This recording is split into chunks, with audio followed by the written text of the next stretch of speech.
good morning to each and everyone. Welcome sa atong prayer meeting. Ang atong lesson, mga kaigsunan, ipadayon na to sa ato agihapon nga A to Z sa atong discipleship. A to Z. And we are already in number 14 sa return of Jesus Christ. And the title of our lesson this morning is The Millennium. The Millennium. So, unsa maning millennium?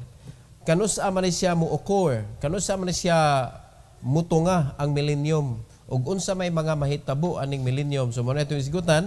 Let's all stand. Mag-ampo ta. Our gracious Heavenly Father, thank you, Lord, for this morning. Thank you for giving us opportunity para makapaminaw, Lord, sa imong mensahe. Tuguti, Lord, nga sa among pagpaminaw, magpatudlo mi sa balang Espiritu. And thank you so much, O God, for giving us the Holy Spirit, nga isip silyo sa among kaluwasan, o teacher usab namo, Lord, sa pagtuon sa imong pulong. So I pray that you give us a submissive spirit, nga dili mi magpasigarbo sa balang Espiritu, nga dili namo siya paminawon, dili namo siya ibutang gyud nga the only consideration para sa among kinabuhi, Lord, because it is the only safe nga pamaagi nga pwede namong mabuhat sa among kinabuhi aning kalibutan, Lord. Ang imo lamang mga giya. Salamat kay Lord nining kabuntagon, and may you cover us with your precious blood. Protect us, Lord, sa among pagpaminaw sa imong pulong, and wisdom that we need, O God, please give it to us today for your glory, in Jesus' name. Amen. You may take your seat, please. The millennium. So, ang millennium, mahitabo ni siya, mga kaigsunan, after sa tribulation. After sa tribulation, mo-appear og balik si Jesus Christ, og mauni ang mahitabo. So, unsa may mahitabo? Number 1. Mauni mahitabo, number 1. Satan will be bound for 1,000 years. Satan will be bound for 1,000 years. So in Revelation chapter 20, 1-3. Revelation chapter 20, verse 1 to verse number 3. The Bible says, "And I saw an angel come down from heaven, having the key of the bottomless pit and a great chain in his hand." So imagine nimo kinsay niabot si Kristo kauban ang iyang angel nga nagdaog yawi og kadina ngano man para gapuson ang dragon, para gapuson ang serpente. Sa pay itawag na to anak niya, mga kaigsunan, para dili na siya makasamok-samok sa mga katawhan. So ang buhaton sa Ginoo, gapuson siya, ikadina siya, unya pagkahuman, ilabay siya dito sa bottomless pit. In verse number 2, "And he laid hold on the dragon, that old serpent, which is the devil and Satan, and bound him 1,000 years. Tanawa sa nitabo. Gigaid siya. Gitawag siya dragon, old serpent, the devil, Satan. Kunya na yun ang Bible, mga kaigsunan, and bound him for 1,000 years. Usa ka libo ka tuig. So, unsa na kadugaya? Pitin dugaya. So, ingnon nimo, mga kaigsunan, wala na yung manghilabot, perti ka tawhay sa panginabuhi sa mga tao, kay mo manihilabtanon. Verse number 3, "And cast him into the bottomless pit, and shut him up, and set a seal upon him, that he should deceive the nations no more, till the 1,000 years should be fulfilled, and after that he must be loosed a little season." So, 1,000 years, and after 1,000 years, buhian og balik ang dragon. Para ilaro na sa niya. Kay, ang reason nga nung labay siya dito sa bottomless pit, para dili na niya mailad ang mga tao. So, mga kaigsunan, kaning atong kinabuhi karon, if we are not careful, If we are not protected by the guidance of the Bible, the Word of God, if we are not guided by the Holy Spirit, mailad yun ta. Nga naman, pagka mangingilad sa yawa, mga igsoon, unya maog yun na gi-state sa Bible nga ang reason nga nung prisohon siya, dili makarain si Christ og tarong kung naay mangingilad. Muna'y trabaho ni Satanas. Magsigi siya og convince sa mga tao sa iyahang sayop nga mga baruganan. Unya mailad ra ba gyud ang mga tao kay ambot na lang gyud ngano ning ilad perti man katamis. Di ba? Perti man ka powerful kaning deception. Kay perti man gyud daghanang mailad gyud. Kana lang budol-budol, kanusa pa na nagsugod. Pagkatugawa pa mo na tao, nanay budol-budol. Tanawan ng budol-budol ron, no, epektibo gyapon, naliman ka, kuyugan ka sa mangilad nimo, i-withdraw ni mo yung kwarta, ihatag nimo niya.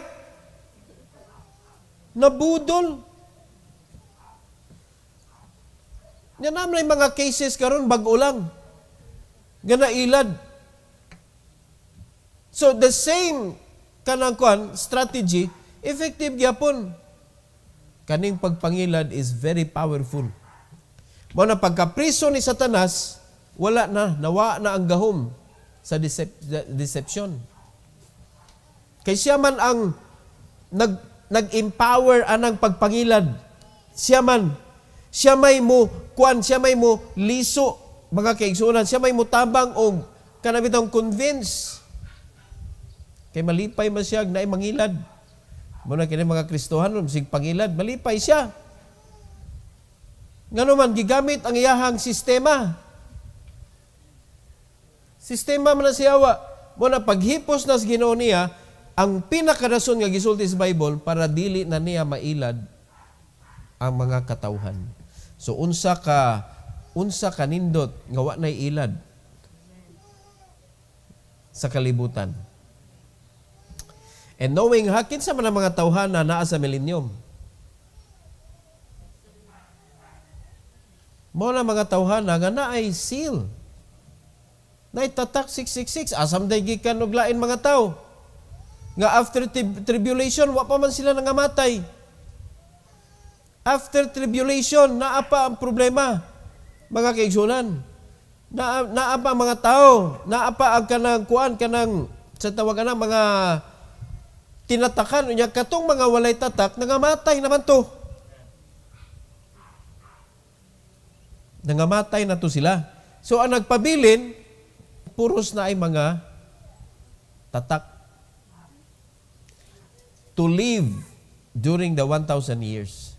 Diara na kanindot. Do na sila'y seal, wala sila'y chance mo antog langit. Kanang 1,000 years perting dugaya ana. Manganak sila dili. Manganak, managhan ang ilang anak na itatak. Wala. Mo na nakanindot. Pero, dara, naa pa ba'y masave sa ilang mga kaliwatan? Maunay na kong question diya. Atong tanawon sa Bible, ha? Kay ang guidance sa Ginoo, maoy nahimong balaod sa mga tao. Tanan. Pero wa jud ko kadungog nga nagisgot ang Ginoo og salvation for them. Murag wa na ko nadunggi. Pero gisunod nila ang Ginoo sa panahon sa millennium. Kay wa may yawa nga nagdiktar. So, arita sa ikadua.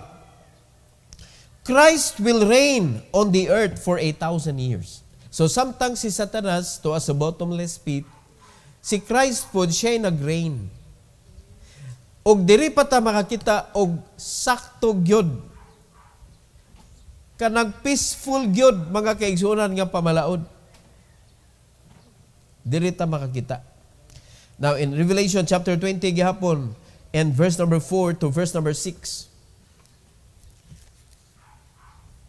the Bible says, "And I saw thrones, and they sat upon them, and judgment was given unto them, And I saw the soul of them that were beheaded for the witness of Jesus and for the word of God, and which have not worshipped the beast, neither his image, neither had received his mark upon the foreheads and on their hands, and they lived and reigned with Christ 1,000 years. Tanawa, unsa kabulahan ang mga tao nga wala nagpatatak sa panahon sa tribulation period.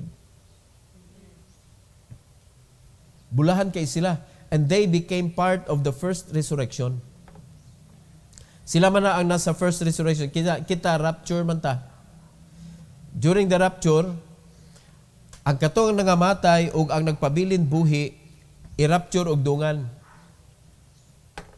So, ang first resurrection, ngadto na giihap ang primero nga resurrection, katong naa sa nangamatay sa tribulation.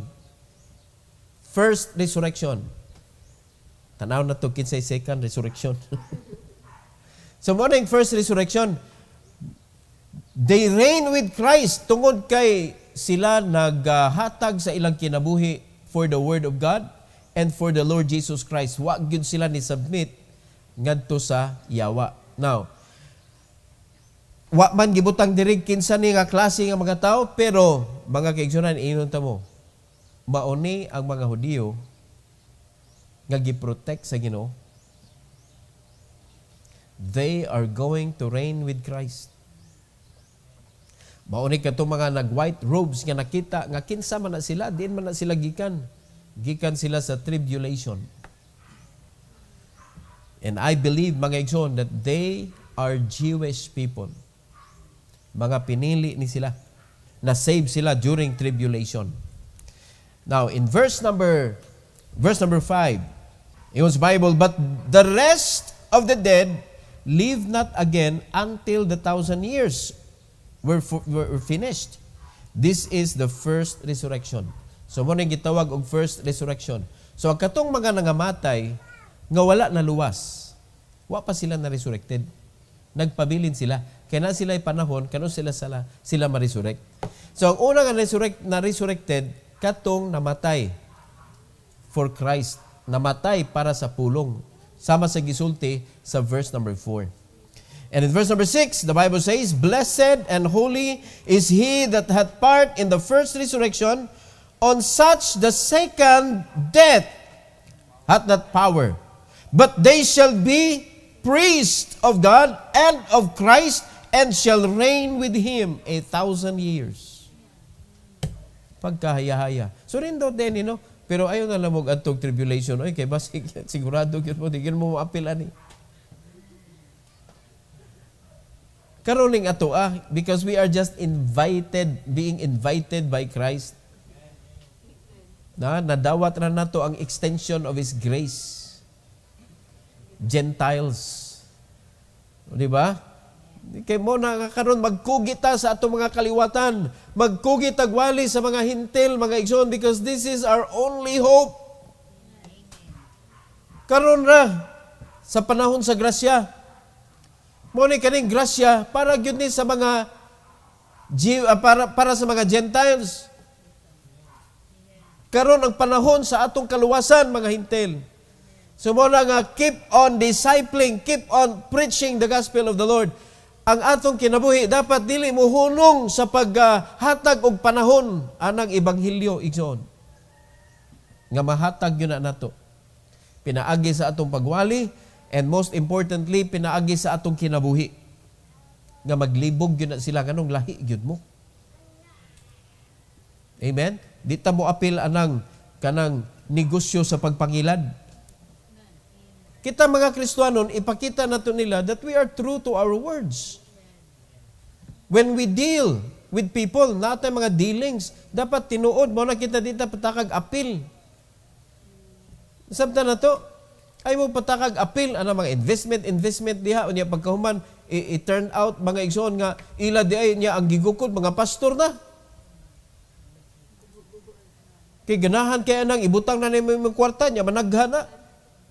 Di maguna prinsipyo sa Bible. Ang prinsipyo sa Bible, mo trabaho ka. Muhago ka. Muna'y prinsipyo sa Bible. Yawaman gisunod. Muna mga kaigsunan. So, while Satan will be thrown into the bottomless pit for 8,000 years, Christ will reign on earth for 8,000 years. So, unsa may resulta unya kung maunay may tabo. Maunay ang point number 3, mga kaigsunan. Millennium will be a time of peace. It will be a time of peace. Ari ka kakita gyud og tinuod nga kalinaw, mga igsoon. Unya, just try to imagine. Mga tao nga dunay seal nga 666 will live peaceful with Christ. Tanawag usay difference. Karong panahon na, daghang mga Christian living with the devil, with a troubled life. Nga bisag unsa pagkakaluwas, mga kaigsunan, when you are with the devil, gubot jud imo kinabuhi. Pero kaning mga iya sa yawa, mga igsoon, living with Christ, having a peaceful life. Tanawag unsa ka peaceful. Isaiah chapter 2 verse number 4. Isaiah chapter 2 and verse number 4. The Bible says, "And he shall judge among the nations, and shall rebuke many people, and they shall beat their sword into plowshares, and their spears into the pruning hooks. Nation shall not lift up sword against nation," walay gubat, "neither shall they learn war anymore. There will be peace sa tibuok kalibutan."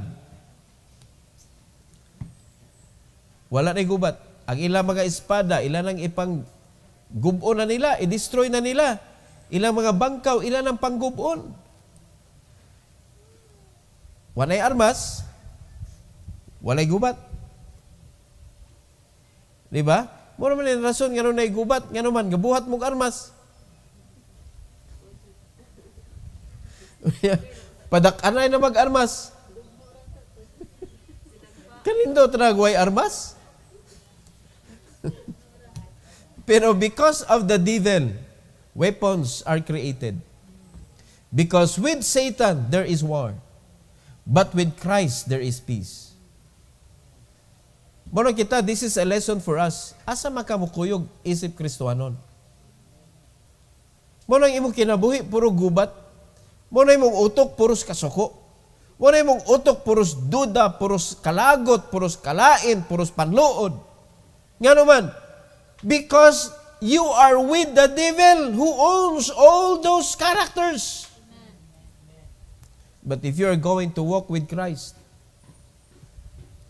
maklaruhan jud ka nga sheep ka among the wolves. Kay lahi gyud imong karakter gyud. You are wearing the character of the Lord Jesus Christ. So mo ni klaro kayo, wa na ang yawa, mo ning nitunga. Ang mga tao na ni-decider, gubunan ni nato ato mga armas. Kay di na sila makaunahon na gubat. No, wala na nation against nation, wala na. Amen. Pagkanindot sa panahon, no? Arita Isaiah chapter 11. No? Panahon uban kang Kristo nga wala yawa. Tanawag unsa kanindot ni mga kaigsunan. In verse number 1, the Bible says, "And there shall come forth a rod out of the stem of Jesse, and a branch shall grow out of his roots, and the Spirit of the Lord shall rest upon him, the Spirit of wisdom and understanding, the Spirit of counsel and might, the Spirit of knowledge and of the fear of the Lord." Tanawa unsay karakter sa iyahang pag-reign, mga kaigsunan. Verse number 3, hantod sa verse number 5. "And shall make him of a quick understanding in the fear of the Lord, and shall not judge after the sight of his eyes, neither reprove after the hearing of his ears. Di ba, mao man ni ang kasagaran pag-judge karon sa mga authorities? Mag-agad unsay madunggan? Sulsol mga kaigsunan. Yung kanang sulsol, kanang kusog manulsol, yawa man na. O tanawa na kasi panulsol ni mo, padong banas kaayuhan. Di ba, pagmiyog ka nga, nasulsulan, magugugod, para kaayuhan? Muna ni go against ka sa man of God, kaya nasulsulan ka, ni go against ka sa authority, any type of authority, ni go against ka because nasulsulan ka. Muna na-appeal na hinuong ka sa kahig, sa kadautan. So muna ang mawala mga kaigsunan. Because dili na siya mo judge according sa iya makita, according sa iya madunggan. Kundi mo judge siya according to the righteousness of God. In verse number 4, but with righteousness shall he judge the poor and reprove with equity for the meek of the earth. And he shall smite the earth with the rod of his mouth, and with the breath of his lips shall he slay the wicked. So wa lagi dautan gyud. Madugay magkawala, kay siyempre di man na makalit. Pero sud sa usa ka libo ka tuig mga kaigsunan, malimpyo gyud ang kalibutan. No? Sa kadautan, sa kabati, sa unahuna sa mga tao. Look at verse number 5. And righteousness shall be the girdle of his loins, and faithfulness the girdle of his reins. Tanawa nag-unsay gigamit niya mga igsoon. Righteousness, faithfulness. Maunay word mga igsoon karong panahon nga pangitaunon kaayo sa mga Christian. Righteousness and faithfulness. Pero pag kani lesson man ni kung maugyod unta ni ang mag-reign sa atong kinabuhi mga kaigsuonan, tan-awag unsay resulta. The quality of his reign sa iyang kingdom. Tan-awag unsa tungod kay kaniman ang iyang gigamit sa pagpamalaod, tan-awag unsay resulta sa katawhan. Verse number 6. Tanawa? The wolf also shall dwell with the lamb. Di ba mo man ay pagkaon sa wolf ang lamb? Pero wa na, magpuyo na sila dungan, ha? And the leopard shall lie down with the kid, and the calf and the young lion, and the fatling together, and a little child shall lead them. So si Bato, mo na nag-ananak, anak ka ba? Dali mo, unyang dagko pa niya mga tupong ra, ang mga hayop nga mga banggiitan kaayo. Wa na, di na mga mahimo ng vegetarian tanan.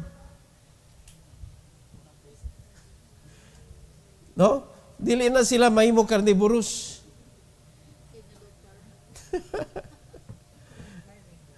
Wa na, di na mga og karne ang mga hayop. Tanawa na usa ka peaceful hasta mga kahayupan. Ganamo mo puyo ingon ana. Kani mga kaigsunan, what I believe is kaning millennium is to let the unbelievers see what kind of life they ought to have with Christ. Gipatilaw ra gid sila 1,000 years to let them experience the life with Christ before sila silutan. Right? Sana ta? Verse 7. Verse 7. And the cow and the bear shall feed. Ang bear makakitag cow kay bugnoon man na niya. Pero kani nagsaw sila. Their young ones shall lie down together, and the lion shall eat straw like the ox. Vegetarian na pod astang layon. Nga karne magyud na intaw ng iyang pagkaon karong panahon na. Di ba ka, jungle has its own battle. Mao nang naay salida nga Lion King, pinatyanay dito sa jungle. Basta kayo pa naay circle of life nila nga kani siya kanon ikuan, kanon po na siya, ingon na ba? Nya gitawag na tog life cycle. That is because of the deterioration of the wickedness of the devil. Pero pagkawa na sa yawa, ni balik sa original, mga kaigsunan, mga og grass tanan. Ninduta. Verse number 8. And the suckling child shall play on the hole of the asp. Unsa man ang asp? Bitin. And the weaned child shall put his hand on the cockatrice den. Verse number 9. They shall not hurt nor destroy in all my holy mountain, for the earth shall be full of the knowledge of the Lord, and the water cover the sea. Tanawa unsay kanang na kuan nila napuno sa ilang kinabuhi. The knowledge of the Lord. Maunay wala karon sa kalibutan that even Christians don't have the knowledge of the Lord. And that is why tan-awa kinabuhi sa Kristiyanon gubot. That if you only have the knowledge of the Lord, the system, the way of living according sa atong Ginoo mga kaigsunan, you are going to live peaceably with all men here on earth samtang wala pa ni balik ang Ginoo.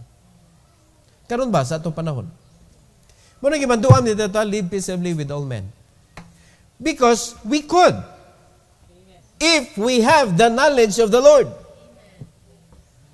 Kay maura gyud gikuan sa Ginoo ang iyahang pag-reign mga kaigsunan, iyang gitagaan og kanang dali ra makasabot ang mga tao sa pulong. So dali ra nakasabot sila, they have the knowledge of the Lord. Now, ang ilang panginabuhi na usab-sad. Mo ni nakanindot. Amen? So, blessing ba na nga klase nga kinabuhi? So, kung ikaw mo naa sa millennium, makita namang difference.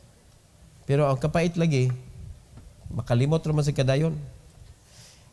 In verse number 10, the Bible says, And in that day, there shall be a root of Jesse, which shall stand for an ensign of the people. To it shall the Gentiles seek. Tanawag unsa klase kinabuhi ang iyahang pag-reign. And in his rest shall be glorious. Ha? Ingon ani sa ang klaseng kinabuhi sa mga Kristiyanon, if you have the knowledge of the Lord, glorious. Importante knowledge. Now, let's go to Zechariah 14:16. Zechariah 14:16. Tanawa, kani mga kaigsunan, grabe, unsa na hitabo. And it shall come to pass that everyone that is left on all the nations which came against Jerusalem, unsa may hitabo, shall even go up from year to worship the King, the Lord of hosts, and to keep the feast of tabernacles. Tanawa, ning kontra sa Israel, pero panahon sa millennium, year by year, ni worship sila dito sa tabernacle. Peaceful yun. Pirti ka malinawon sa panahon, mga ison. Amen? So, mo nga klase nga kinabuhi, ang maangkon ni bisan kinsa, kung ang imong kuyog si Kristo. So karon pa lang, this is a lesson for us. Ganun gipaybaw ni si Ginoo daan unsay may tabo sa millennium. Pangitaan ni nga klase nga kinabuhi. Nga naman, we are with the Lord. He is with us. Amen? Muna gisulti sa John chapter 15 nga kung moabide lang kita sa Ginoo, which He is also abiding in us. Usa may tabo, mahimong glorious ang atong kinabuhi. Fruitful and full of blessing. Glorious, full of the glory of God. wa may makapag-glorify sa Ginoo mga kaigsunan kung dili mamungag kita. Amen? Di ba kana sa imuhang dashboard, sa imuhang online store, pag makita ka, uy, ang income nimo dagko kayo, di ba glorious? Pero kung kasiro-siro na siya diha, pero tiluuya sa imong tindahan.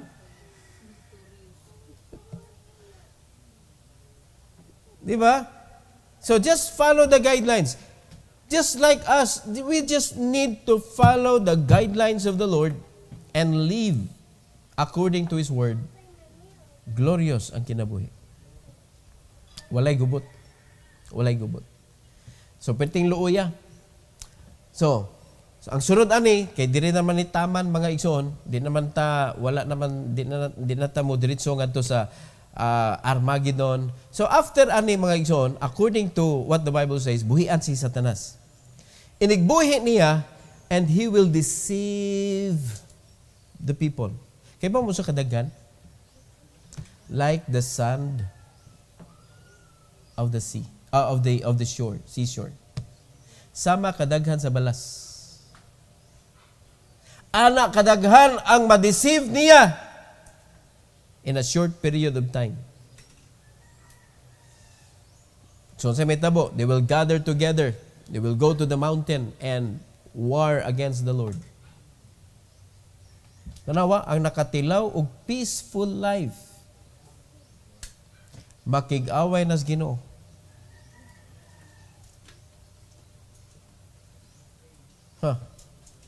Pero unsay gibuhat si Ginoo? Gipauwanan og kayo and devoured all of them. Pagkaluoya. Mura na panahon na og isunog sa Ginoo ang tibuok kalibutan. Walay mabilin. Then after ana, si Satanas ilabay na ngadto sa di na bottomless pit, ilabay na siya dito sa lake of fire. The final doom of Satan. He will be thrown into the lake of fire, mga kaigsunan. Siya mo iunag labay dito. Unya pagkahuman, the second resurrection dayon. Katong mga unbelievers. Second resurrection. They are going to stand before God in the great white throne judgment. And the books were opened according to their works. But another book is opened, which is the book of life, that will tell them that you don't belong sa langit.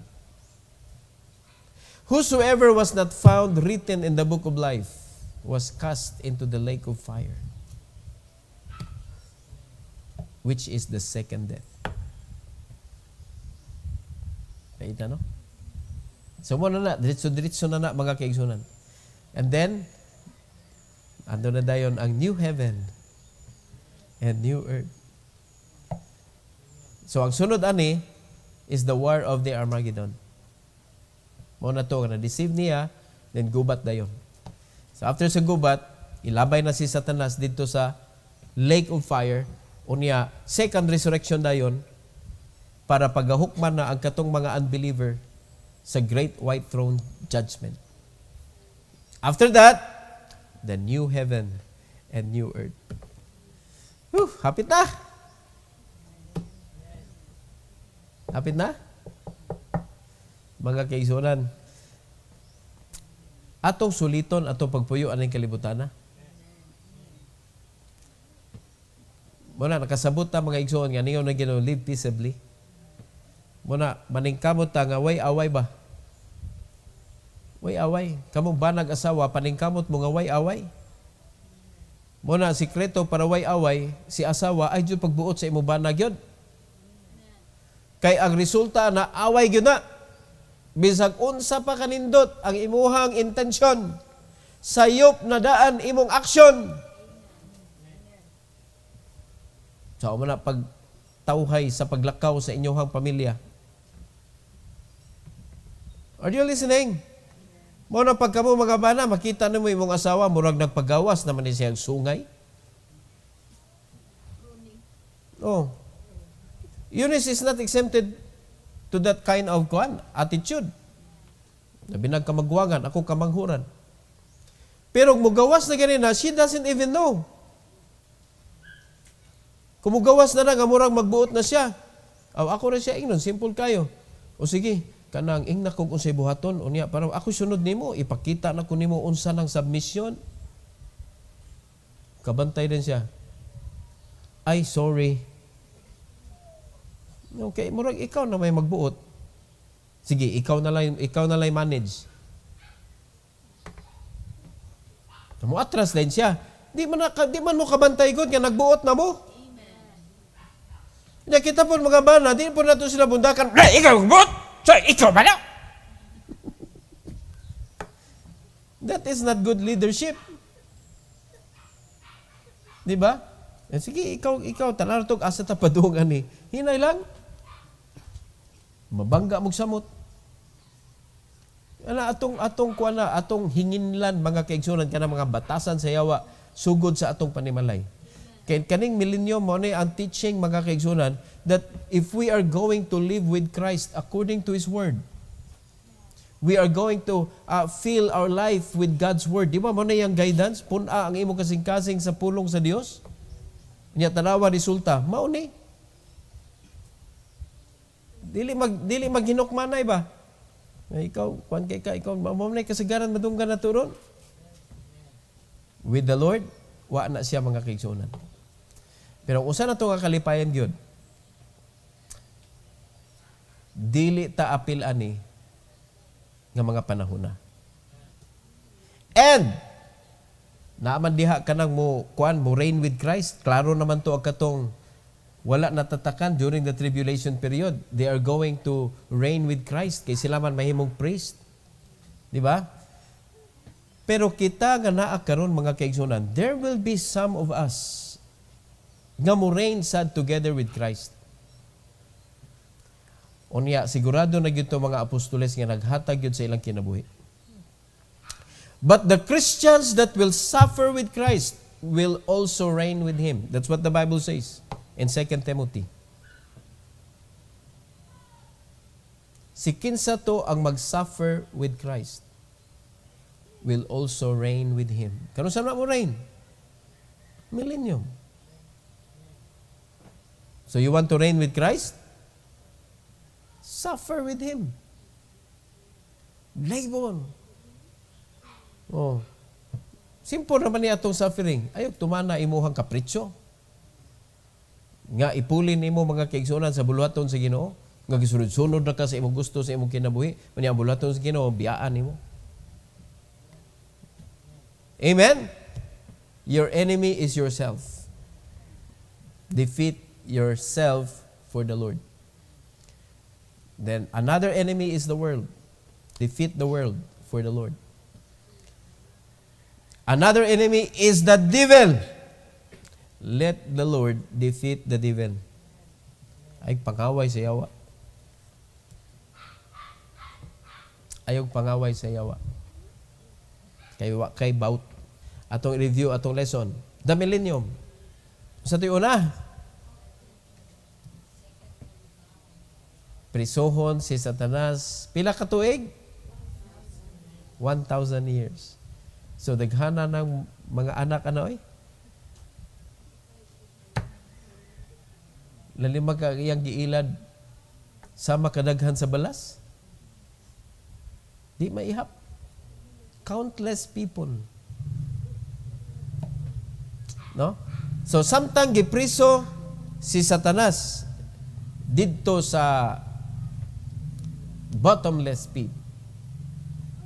Unsay may tabo sa kalibutan. Ikadua, Christ will reign for 1,000 years. Woo! Pagkalindot. And the result of His reign, ang number 3. Unsay result? Ang millennium is a time of peace. Will be a time of peace. So, mo na nga klase nga kinabuhi kung si Kristo ang magbuot. Kung siya ang matuman sa kinabuhi. Mo na, no wonder, magkagubot mo, dili siya nagbuot. dili siya nagbuot. Ayaw na lang lalisa, kinsa nakasa. Basta magkagubot, dili siya gabuot. So, para mahusay, ay na lang pangitaan kinsay sa daan. Ang pangitaan ninyo nga si Kristo mo'y magbuot. No, mo na dapat gipangita sa mga hintil. Mo na gingon sa Bible para ang kinabuhi glorious. Mo na pangitaon sa mga hintil. Now, topic for the next lesson, mga igsoon. This is already in letter S. Letter S na ta. And that is separation. Amen. Separation. So, ang atong isgutan ay number 1 sa separation. And topic would be, what is meant by separation? Unsa may gipasabot aning separation? Kay murag madunggan na ba ito ning separation? Tuwa sa kantulpo. Kay nidagan sila dito for separation. Away permi. No? Adto ni nato madunggan permi nga word sa away. Mag-separate na ta. Oh, business partner nag-separate na, dunay separation. So unsa man nga klase nga lesson ang angan nato makatunan ani sa atong spirituhanong kinabuhi. That would be for tomorrow. Okay? Every head bow, every eye closed. Heavenly Father, thank you, Lord, for this morning. Thank you for giving us, dear God, lesson that we may keep, oh God, samtang naapa may aning kalibutan na that we need to seek peace and a glorious life. And it will only happen, Lord, kung ang imong kabubuton maogi mahitabo sa among kinabuhi. Tuguti, Lord, nga ang matag usa magatamod gyud sa imong pulong ug magpatudlo gyud sa balang espiritu ug tumanon gyud, Lord God, willingly. Dili kay para lang sa resulta kundi tungod kay willing gyud ni nga motuman nimo para sa imong himaya, Lord. Salamat kaayo sa higayon nga kami makaampo together.